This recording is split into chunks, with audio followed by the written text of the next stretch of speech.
Hello and welcome to the first ever Olympics Unleashed TV, proudly presented by Optus. I'm Elka Whalan, your host for today, dual Olympian, swimmer, silver medalist in the Sydney 2000 Games, and an interesting fun fact about me is I am crazy about the colour orange.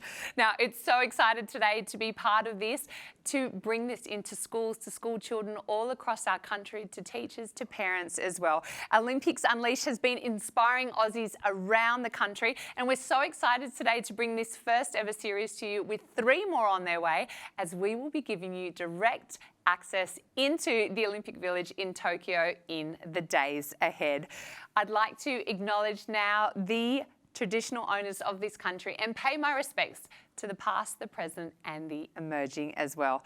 Now today we're celebrating all things Olympics. Isn't that such a great word, the Olympics? You're watching this, both the summer and the Winter Olympics that'll be coming up in February 2020 next year.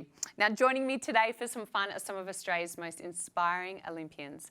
And alongside me today we have Chloe Esposito, dual Olympian and Rio 2016 gold medalist in the sport of modern pentathlon.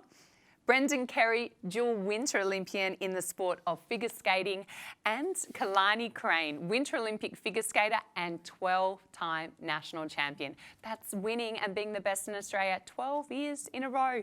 Now, during the month of June, and in particular on June 23rd, people all over the world celebrate Olympic Day. It's an opportunity for us to celebrate. Guess how many Australian Olympians we have? Well, I'm going to tell you right now, 3,988 Australian Olympians who have represented Australia at an Olympic Games. And there's 4 of us here today in the room that adds to that tally. There are 44 sports on the Summer and Winter Olympic program, and Olympic Day is an opportunity to recognise and celebrate each of your amazing achievements. Now, many of you are tuning in today, so we all say a big, warm hello, Olympic welcome. Australia has a great character and reputation of being so successful at both Summer and Winter Olympic Games, and we've seen so many amazing performances throughout the year. Now, not only is Tokyo coming up as well, but the Winter Olympics next year in Beijing in February 2022. So starting off today, we will be kicking off with the amazing Chloe Esposito. It's such a treat, not just to meet you, but both you, Brendan and Kalani as well. And when you get together with Olympians as well, that's something so special and powerful in that moment. Now, you became the first Australian to win an Olympic medal in modern pentathlon. You blew the field away in your disciplines. You had a brilliant performance. We all want to know, what was that moment like when you won gold for our country? It was the best feeling in the world, but also it was a real pinch me moment. And I remember running the last lap to the finish line thinking, oh my gosh, this is actually happening. This is actually happening. Like, all my life, it's something that I dreamt about, and it was finally happening. And I was like, oh my goodness, is this real?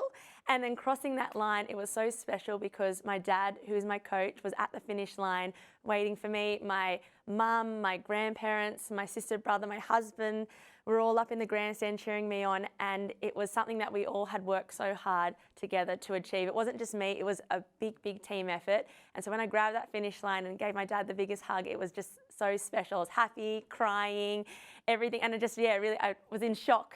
It was the best. Do you often look at your gold medal and think, this is mine, I won this for not only myself, but my country, Australia as well? Yeah, no, I do every now and then. I have a look at it and think, oh, wow, that was pretty cool what I did. So yeah, no, every now and then, but it was just, yeah, incredible. Amazing. Such a treat to have you here today, Chloe. Thank you. Now, Kalani, while most people would be finishing school at the age of 19, you had taken on the world already in figure skating. Now, a lot of people would think in Australia that's such an unusual sport to take up, but you've proven everybody else wrong. And tell us, how did you end up on the world's biggest scale in figure skating? Yeah, I mean, I think I started at around 8 years old, and I went to a birthday party and I just really enjoyed skating and also the costumes as well. And yeah, I just took it one step at a time and got private lessons, and then just started off in a little local competition. And it never was something that I pursued competitively because none of my family were skaters or anything like that. So it was just one competition at a time. And then when I was 11, I think that's when I decided I want to go to the 2018 Olympic Games. And from then on, there was nothing stopping me. It was never in my mind that that wouldn't happen. So you actually fell in love through figure skating, through going to a birthday party and falling in love with the costumes. And that was your Yes. Olympic moment dream starter. Absolutely, and nothing has changed about the costumes. I still love them and designing them and just wearing all different costumes. That is such a fun fact. That is amazing. Well, congratulations. You're about to Thank you. represent your second Olympic Games. Now, Brendan, no athlete journey, as we can hear, is exactly the same. And your sport was a little bit different first to Kalani as well. With your family, they were heavily involved, which we're just about to find out a fun fact. You are now yourself a two-time Olympian. So do you have a standout moment in your Olympic career? Yeah, definitely. I would say in figure skating we have two segments, and at the end of the first segment in my second Olympics, I finished with the biggest, cheesiest grin on my face. And Can you show us what it looks like? no. But I had my family there, my best friend's a fellow Olympian, and a lot of the officials that I've known growing up, and just to see all them staring and smiling and me being able to smile back at them was just awesome. And a fun fact about you as well is your mother is an Olympian as well. Is that correct? Yes, my mom went to the 1988 Winter Olympics for ice dance. That is amazing. So the the DNA runs in the blood. I guess so. Well, what really resonates me with all of these stories is that all of you had a go in your own way and you discovered your journey of what you loved through different things. And what's really interesting about that is this is why the AOC, the Australian Olympic Committee, is having a Have a Go campaign. And it's what it's all about. Now, it's launching on Olympic Day. We're encouraging all Australians, young and those a little bit more mature, to get out there and have a go at Olympic sports to enjoy all the great benefits of what sport can give you. Friendship, fun, stronger muscles, fitness, great cardio as well. And this you can bring into the classrooms, into your games as well. So we are now going to have a look at a Tokyo team member, Bendiri Oboya's story about her journey to become a 400-metre runner. My name's Bendiri Oboya and I'm a track and field athlete. I run the 400. I was just a really active kid. I do remember in primary school where I ran with the bigger kids, and I think that's when I started just loving it. I always stepped up, and I think growing up that just came with me. I just love stepping up and just proving people wrong. The 400 picked me. Growing up, there was so many stereotypes that you're Ethiopian, you have to be a long distance runner, or you should do this, do that, do 800s. I do give myself credit for sticking to the 400 and not listening to other people tell me what to do or be. I think for me, it was just proving myself that I could do all these things, and it was just getting out there and running. For me, I'm always just trying to improve myself, trying to build my own name, trying to build me as an athlete. Going to Olympics, I'm trying to be that girl that really just came out of nowhere and just ran her heart out and really just put everything out there. I'm not going to limit myself, and I'm going to go there with the mindset that I could do anything, and we'll see what happens.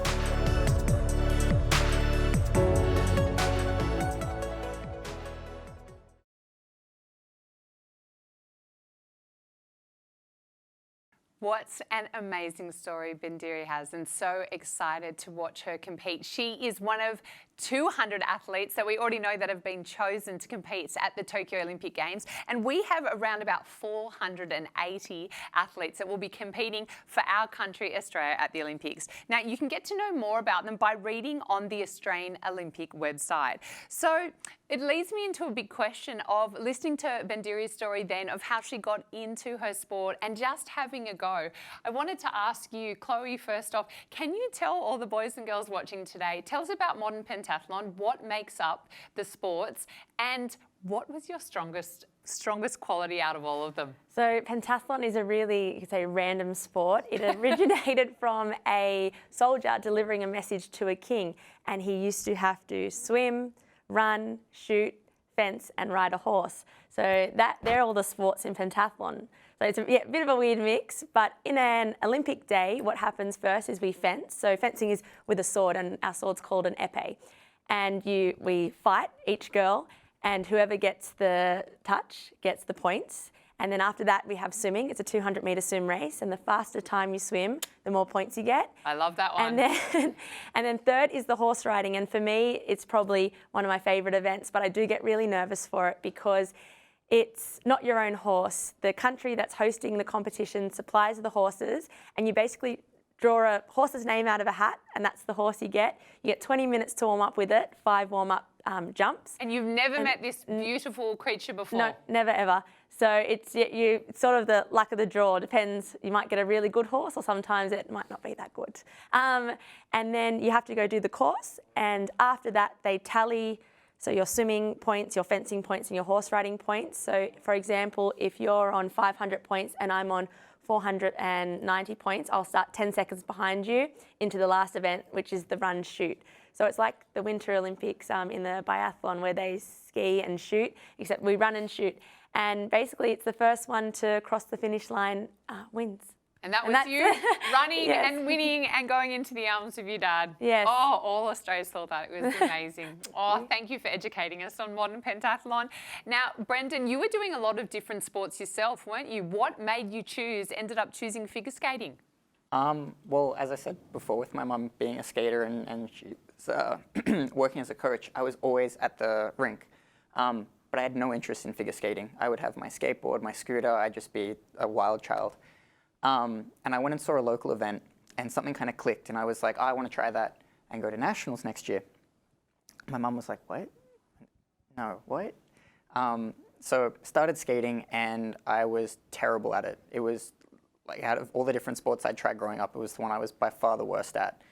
And because of that, I actually loved it, because I started at such a low point. Every day, every session, I could just improve and feel good about myself. And I think that's what really kickstarted my love for skating, was just the idea that I can work hard and see a result in myself.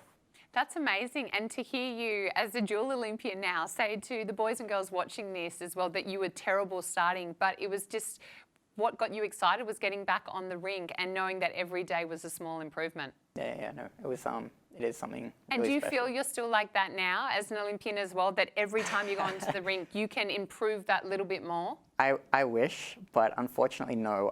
I think as you mature as an athlete or as a person, you learn how to cope with not always having those improvements on a daily basis, and trying to find the positive in it. Yes. And it certainly brings out an appreciation. So a few months ago, I had a really rough couple weeks. Like, I was really down. I wasn't training well at all. And then I had one session, I was on fire. I couldn't miss anything. And I was all smiles. My coaches were laughing at me. They're like, oh, you think you're a hero today? And I was like, yeah, I am. Yeah. Whatever. And it kind of makes those highs seem that much better. Oh, that's beautiful and so truthful to share, which leads me into what I was going to ask you, Kalani. We all have days that are ups and there are downs, and for everyone who's watching this as well, of all the different sports that we train in, exactly what you said, some days that you feel on fire and you're nailing, and other days where it's just not happening. How do you get through those up and downs? Yeah, I think Brendan hit the nail on the head there. I think that the highs, you have to remember that the highs wouldn't be so high and feel so good if it wasn't for the lows as well. And I think that it's just about enjoying every single moment on the ice, on the ground, whatever you do. I definitely think it's about enjoying being in the moment, because it goes so fast. And I can't believe that it's been, for me, 14 years since I've started skating, and that's gone like that. So I wish that I advise everyone to just enjoy what you're doing in the moment, because it sounds cheesy, but it's definitely not about the destination. It's all about the journey. And I would do anything to go back to when I was 8 years old, 9 years old, and just relive it all over again, even the lows. That is such beautiful advice. So as you can see, I'm talking to a gold medalist, modern pentathlon, and then two amazing dual Olympian figure skaters. So we're talking about having a go. So who would like to see Chloe have a go at figure skating? I know I would. So Brendan and Kalani, do you think that you might be able to run a few exercises with Chloe right here in Studio of Figure Skating? And while we do that, it gives you permission, boys and girls, to stand up in your class and listen to what Brendan and Kalani have to say. Take it away. Something simple, please. Let's do it. Okay, where do you want me? Okay, so I would like you here. So the first thing, right, in figure skating is we all rotate in only one direction. Yep. So I want you to either turn this way or this way, whichever's most comfortable, as quick as you can, and face Kalani. Okay, so back to me. So we worked out you're going to turn what we would call a lefty. Okay? Yep. So we're going to hit our rotating position, what we Yep. do in the air. So you're going to put your right leg over your left. Yep. Try and balance on the left, and you're going to bring your arms in as tight as you can. It doesn't matter where they are, Yep. wherever's comfortable. Okay. Yep, great, okay. So we want to make sure that's up, Up, a okay. little bit. All right. Now what we're going to do is we're going to hop backwards towards Kalani, Yeah. right? And we're going to try and turn a little bit at a time until we complete 3 full turns. Okay. Pressure's Fast on. as you can. But Kalani and I are going to help you. So what we're going to do is we're going to have our arms out. Yeah. And the Try and goal balance. is you can't touch either one of us. Oh, okay. Yep. Can you do that? Chloe. Ready, set, go. That's 1, 2, 3, and finish. Best. Nailed it. I'm dizzy now. So good. I hope you tried that as well in your classrooms as well. And even the teachers did as well and had a little bit of a fun. Now, another Aussie athlete recently decided to have a go at a different sport. And that's what we're talking about, having a go campaign. Let's see how Olympic race walker Dane Bird-Smith fared when he recently had a go at sprint kayaking with Rio 2016 and Tokyo team members Alice Wood and Ali Bull. Today, it's sink or swim as I'm down the Gold Coast to try out some canoe sprinting. I'm Olympian Dane Bird-Smith, and this is a walk in their shoes. I was quickly thrown in the deep end by legendary Australian K2 pair Alice Wood and Ali Bull, who as Olympic finalists definitely aren't afraid to strut their stuff. Alright, so we're still hanging on here. Alright, So you still go hold. left and right. I'm trying so hard to hold it. Really? Alright. I'm so glad I brought a towel because I could just not stick it. They weren't kidding about how tough this actually is. Can we let go? Firstly, start with it. That way. Oh, the right way round. That would help for sure. Kayaking is a little bit tougher than what meets the eye. A kayak kind of hugs your hips. You almost need Vaseline to slide in and out. So given it's so skinny, they're very tippy. So if we can get to a race situation, I will take my hat off to you.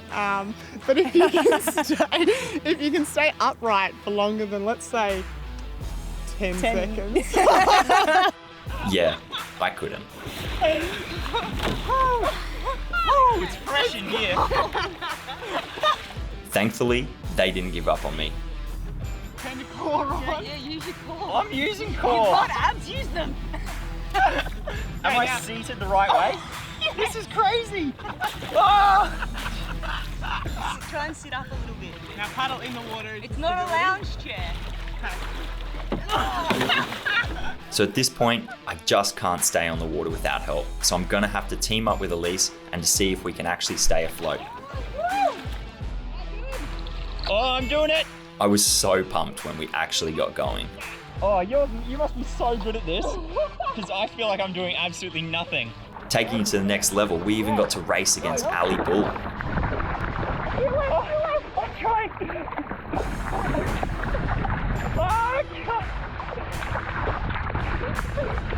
This is so hard. Ali Bull, like her name, is just too strong. And me, I'm just weighing Elise down, but we're gonna try again. How are we going? Okay, ready, set, go. This time, Ali's going backwards.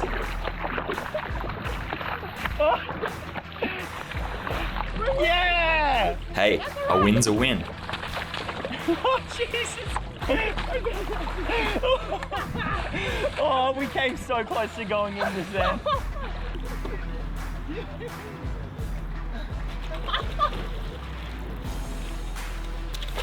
The second you get out, I'm in. Now back on dry land, it's time for these two to walk in my shoes with a 100-meter time trial.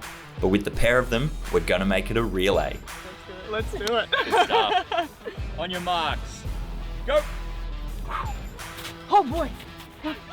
Not bad, pretty decent technique here. Ali's giving it absolutely everything. Come on, finish it off. Get that relay tag. Go, go, go, go. And she's off. Come on, come on, come on. Keep going. Keep going. Go. Go.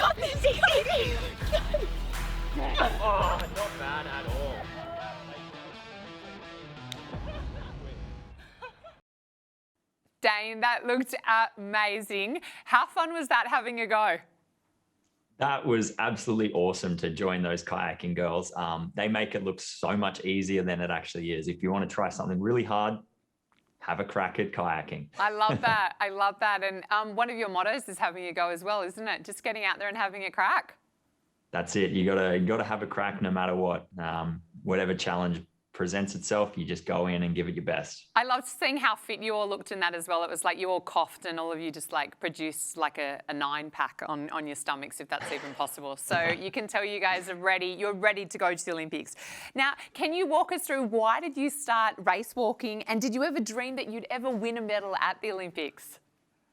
Yeah, race walking started for me as just a challenge that one of my teachers threw at me. We're at a school athletics carnival, like a lot of the kids out there will be coming up soon.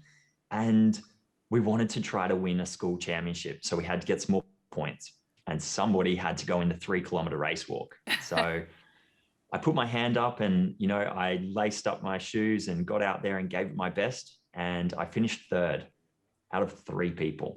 So I was dead last. I was pretty rubbish when I first started, but I was really kind of enthusiastic because 1, I got a day off school because I get to go to the regionals, and 2, I could see myself improving as I trained each and every day.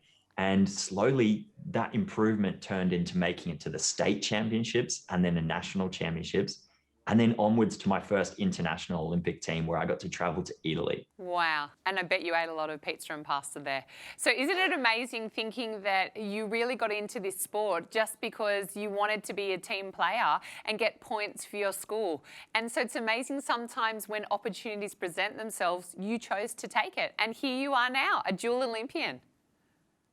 Yeah, exactly. Now I have this opportunity where a sport that was never really on my horizon is now giving me this opportunity to travel around the world. I get to compete for Australia, and now I'm going to be competing in my 2nd Olympic Games in Tokyo in just a couple months' time. Oh, it's so fantastic, and it's so inspiring, Dane, right now watching you as you talk to all of us and the boys and girls across all the schools now, just of how enthusiastic and passionate you are. And I think that's something that we often forget about, that enthusiasm and being passionate about whatever your sport is, not only just Olympics, but just as you said, just starting locally at school, how that enthusiasm translates into all areas of your life. Yeah, 100%. You know, I do everything that one of my mottos is have a crack, but I also love to say, do what you love. If you're really passionate about your sport or whatever it is that you're doing, you've got to do it justice and have that kind of pride that, you know, there's always room for improvement, and you're on show. You can showcase the best of your own abilities to the entire world. You can, and every day you can do that, which leads me into goal setting. Now, it's a key component on the Olympics Unleashed TV program. Now, we can see right now a goal setting card on the screen right now for everybody. How important is goal setting for you, Dane, as an elite athlete?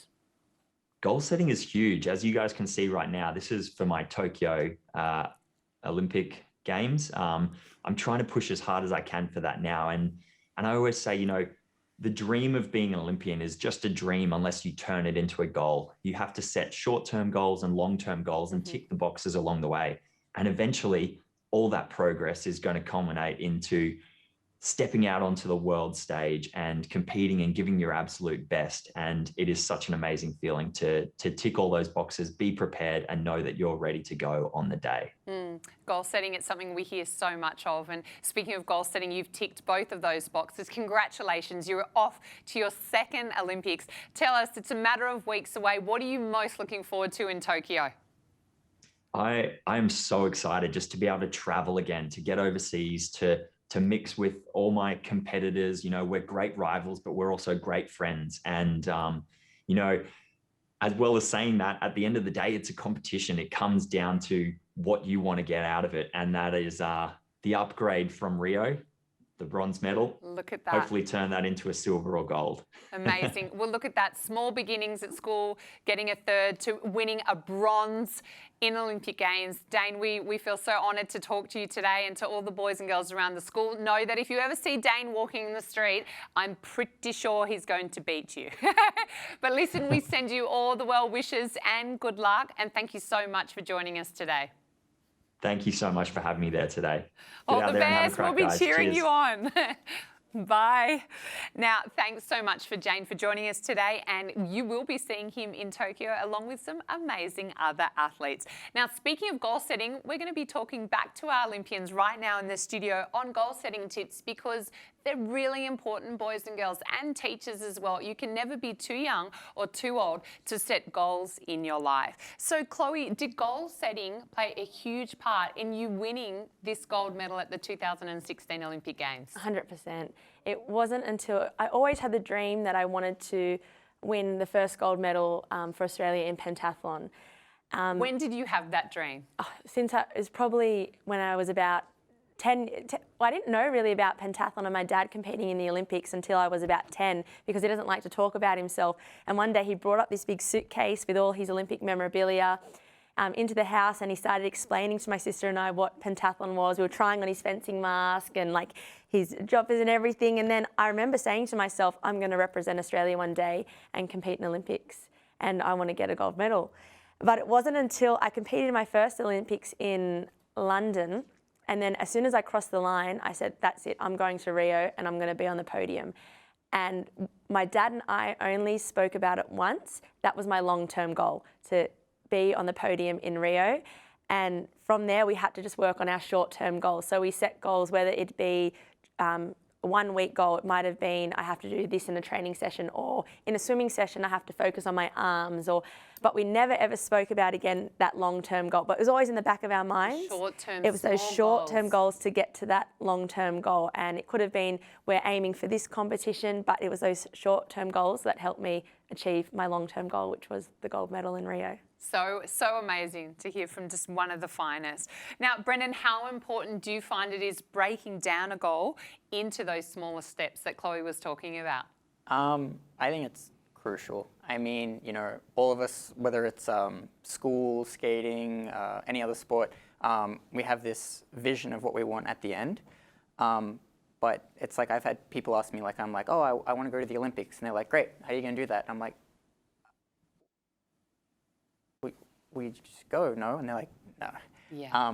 So I'm fortunate. I have a very big team of coaches, and my friends and family are really supportive. So when it comes down to breaking down those steps, it's not just about what I do on the ice. We have my fitness trainer that helps, okay, you need to be in shape for summer training. So first we're going to start with this so that you're ready to do this, so you can achieve this. So it's breaking it down into smaller steps and realizing that you can't achieve a big dream just by yourself. No, it's a necessity, absolutely. And it also talks about as well that when you announce a dream as well, I mean, I'm a big believer that a dream is not in your heart to tease you. It's there for it to, if you've dreamt it, it means that you can do it as well. So Kalani, tell us about the support that you need for a dream team for goals like that to happen. Yeah, I think that family and friends is a huge part of it. I mean, I think that, at least in my family, I know that they're going to be the most honest with me when it comes to anything in skating or in life. So it's really good to have those people around that you can trust, that are going to tell you the truth, if it's looking good, if it's looking bad, even on homework, if you're doing the problem question right or wrong. And yeah, my head coach, she's a very huge, important role in my life. She's basically a second mother to me. I live with her when I train in LA, so she's very important. She just keeps pushing me, and she understands what I need to do in training and just to set those little goals. And yeah, she helps me find the positive out of everything, so yeah. And I think the theme here for goal setting is to remind everyone to be a first-rate you and not a second-rate somebody else. And that's something that I always have carried through my Olympic career as well, and even now as a wife and as a mother as well, and talking to our children who are at school today watching this as well, to be a first-rate you and not a second-rate somebody else. Because you can try to be any person you want, but if you're not true to yourself, then you aren't going to achieve those dreams. So the Olympics Unleashed TV is currently growing across Australia. We are in over 1,300 schools, reaching around 180,000 students, and that is continuing to grow, giving you the access to actual Australian Olympians. Now, athletes challenge students to do better, to be better, and to set their own goals. Let's check out how they're going. Hi, I'm Imogen. Hello, my name is Harmon, and I'm school captain of Kayaking State School. Hi, my name is Caitlin. Hi, my name's Salitha. Hi, I'm Owen Henderson. I'm from Newman, WA. My goal is to leave a great legacy as school captain of my school. My goal during the Olympics Unleashed was to make the ACT Cross Country Carnival. My goal is to be a principal, just like my own Mr. Fisher. After Nolly Bird in Tamworth School, she made me remember my dream of becoming an Olympian runner like my idol Kathy Freeman. And my goal is to be a chef. I will achieve this by attending captain meetings with Tagum and other schools. Here we contribute great ideas. Once the time comes, we will create, present and leave our legacies for the years to come. The first way I'm going to do this is I'm going to learn my best in grade 6. I'm going to graduate successfully from high school, and I'm going to go to uni when I'm the right age. How I will make this happen is I'll help out cooking at home. And second, I'll try and make my own recipes. I told her my 3 goals were training really hard every day, not giving up on my big dream, and getting a championship girl.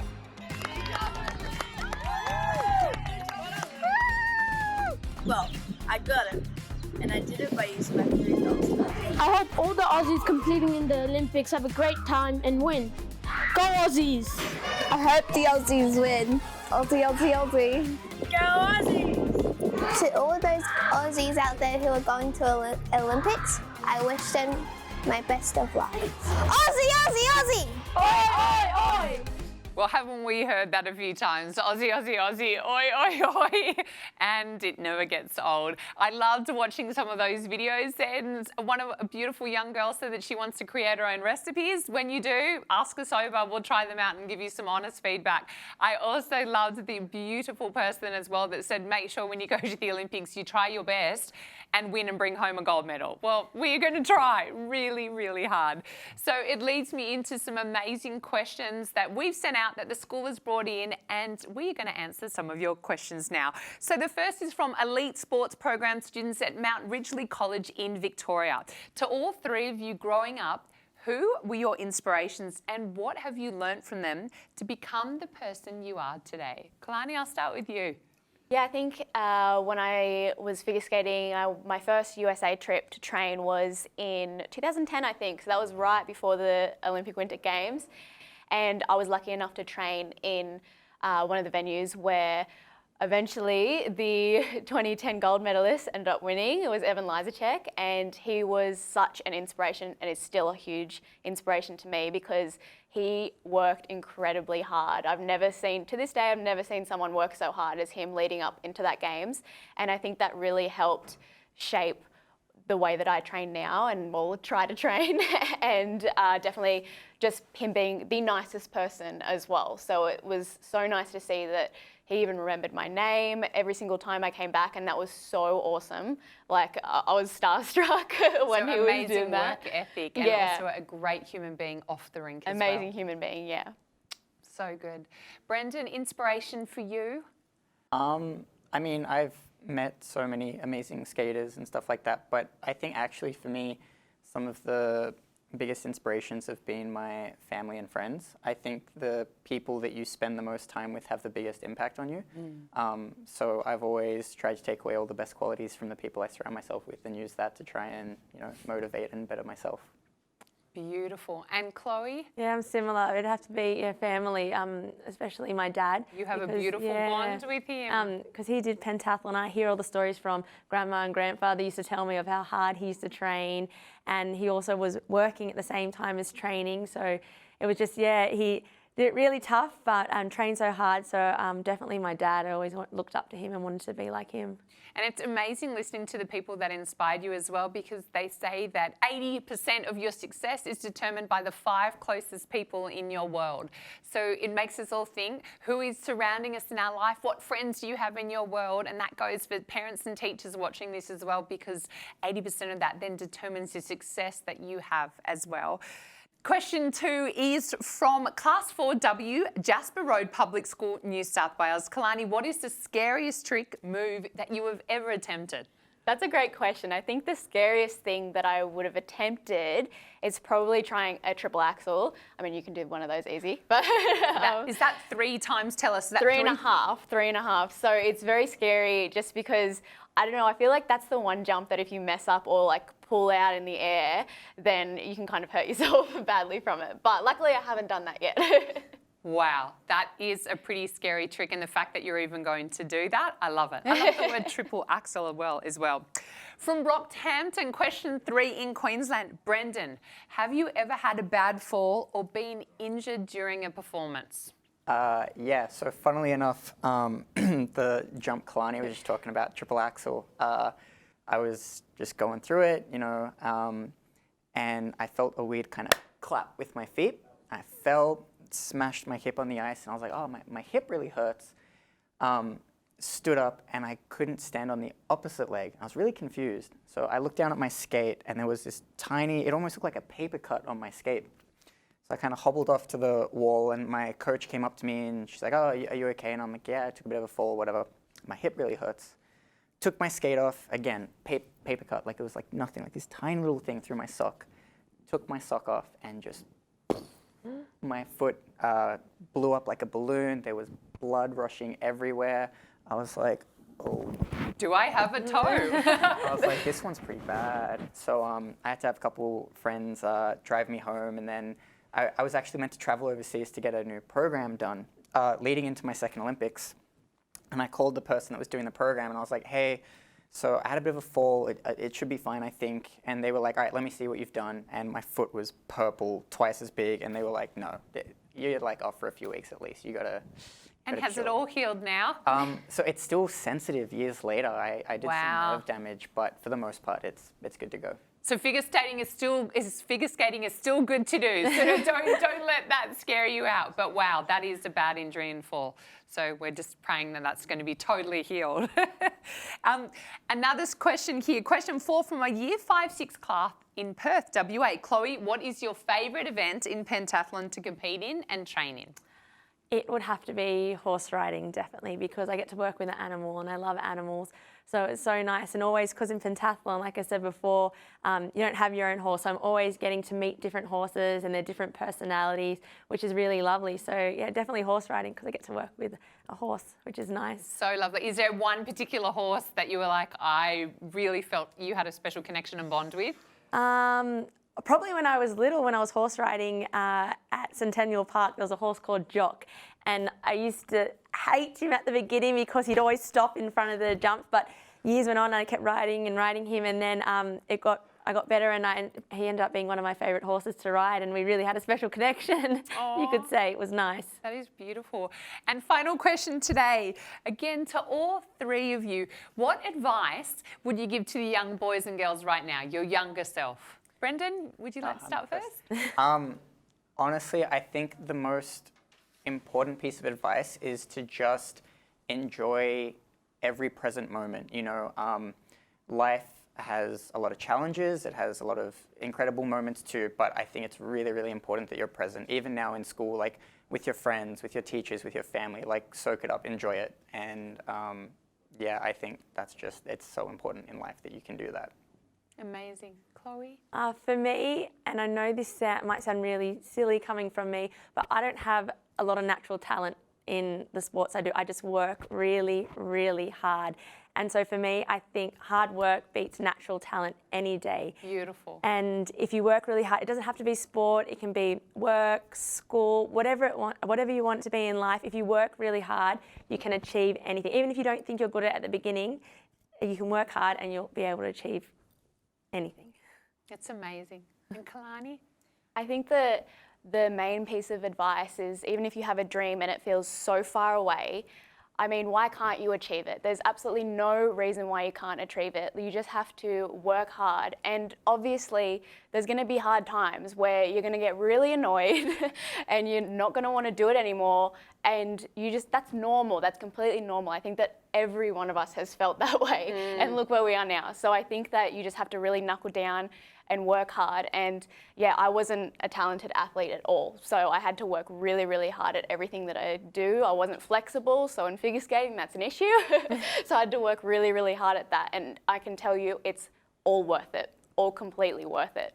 That is so beautiful, and there's a common theme that's happening there, that you don't necessarily need to be the best or the fastest right now, but you need to work hard and you really need to want it. And for me, I would wrap that all up by saying it's your words, the power of your words. And something that is tiny in your body that has a huge influence is your tongue. It has the ability to speak life over each and every single one of you. So if you say it out loud, you hold yourself accountable, and you can start with those small steps as well.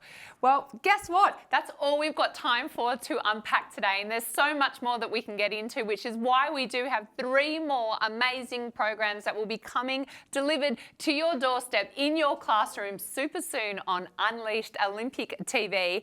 And we're going to continue to bring you the Olympics and the Olympians direct to you in the next 3 episodes. Chloe, Brendan and Kalani, thank you so much for joining us today. And I'm sure everyone in the classroom is wishing Brendan and Kalani as well the best of preparation for your Winter Olympic Games in Beijing in 2022. Thank you so much for joining us on Unleashed Olympics TV, and we'll see you again super soon.